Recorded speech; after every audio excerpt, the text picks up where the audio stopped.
ನೀವು ಆಕಾಂಕ್ಷಿಸಿದ ಹೌದು. ಈಗಾಗಲೇ ಗೊತ್ತಿದೆ, ತುಮಕೂರು ಜೆ ಡಿ ಎಸ್ಗೆ ಒಳ್ಳೆಯ ವಾತಾವರಣ ಇದೆ. ಜೆ ಡಿ ಎಸ್ಸು 34% ಕೇರಳ ವಿಧಾನಸಭೆಯಲ್ಲಿ ವೋಟ್ ಶೇರ್ ಇದೆ. ಹಾಗಾಗಿ ಇವತ್ತು ಬಿ ಜೆ ಪಿ ಮತ್ತು ಜೆ ಡಿ ಎಸ್ ಒಟ್ಟಾಗಿರೋದ್ರಿಂದ ವೋಟ್ ಶೇರು ನಮ್ಮ ಜೆ ಡಿ ಎಸ್ಸು ಒಂದು ಪ್ರಬಲವಾಗಿದೆ ತುಮಕೂರಲ್ಲಿ. ಹಾಗಾಗಿ ನಾನು ಈಗಾಗಲೇ ಉದ್ದೇಶಕ್ಕೆ ಮಾತಾಡಿದ್ದೀನಿ, ನಮ್ಮ ಕುಮಾರಣ್ಣ ಜೆ ಡಿ ಎಸ್ಗೆ ಬಿಟ್ಕೊಡಬೇಕು, ನೀವು ಆದಷ್ಟು ನಿಮ್ಮ ರಾಷ್ಟ್ರೀಯ ಮಟ್ಟದಲ್ಲಿ ಅವರನ್ನು ಮಾತಾಡಿ ನಮಗೆ ತುಮಕೂರನ್ನ ಜೆ ಡಿ ಎಸ್ ಉಳಿಸ್ಕೋಬೇಕು ಅಂತ ಈಗಾಗಲೇ ಮನವಿ ಮಾಡಿದ್ದೀನಿ. ನಾನು ಆಕಾಂಕ್ಷಿ ಇದ್ದೀನಿ, ಕೆಲವು ಹೋರಾಟಗಳು ಮಾಡಿದ್ದೀವಿ. ಈಗಾಗಲೇ ಜನಗಳಿಗೆ ಎಲ್ಲ ಆಗಿದ್ದೀವಿ. ಆಮೇಲೆ ಎಲ್ಲ ಪ್ರಶಾಂತ್ ಕುಮಾರ್ ಅಂತ ಹೋರಾಟಗಾರ, ಜನಪರ ಕಾಳಜಿ ಇಟ್ಕೊಂಡ್ರನು, ಹಾಗಾಗಿ ನಮ್ಮ ಜಿಲ್ಲೆಯವನು ಅಂತ ಒಂದು ಅವಕಾಶ ಕೊಟ್ಟ ಜನ ಅಭಿಪ್ರಾಯ ಇದೆ. ಹಾಗಾಗಿ ತುಮಕೂರಲ್ಲಿ ಈ ಬಾರಿ B J P J D S ಒಟ್ಟಾಗಿರೋದ್ರಿಂದ ಮತ್ತು ಮೋದಿಯವರ ಒಂದು ವಾತಾವರಣ ಎಲ್ಲ ಕಡೆ ಇರೋದ್ರಿಂದ ಅನುಕೂಲ ಜೆ ಡಿ ಎಸ್ ಇದೆ ಅಂತ ಹೇಳ್ಬಿಟ್ಟು ನಾವು ಮನವಿ ಮಾಡಿದ್ದೀವಿ. ಬಿ ಜೆ ಪಿ ನಮಗೆ ಅನುಕೂಲ ಇದೆ, ನಮಗೆ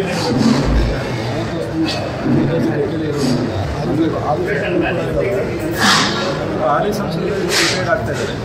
ಆಮೇಲೆ ನಮ್ಮ ಒಟ್ಟಾರೆಯಾಗಿ ಈ ಬಾರಿ ನಮ್ಮ J D S 34% vote sharing ಇದೆ. ಆಮೇಲೆ ಪ್ರಾಬಲ್ಯ ಇದೆ ಅಂತ ಒಂದು ಹಾಗಾಗಿ ನಮಗೆ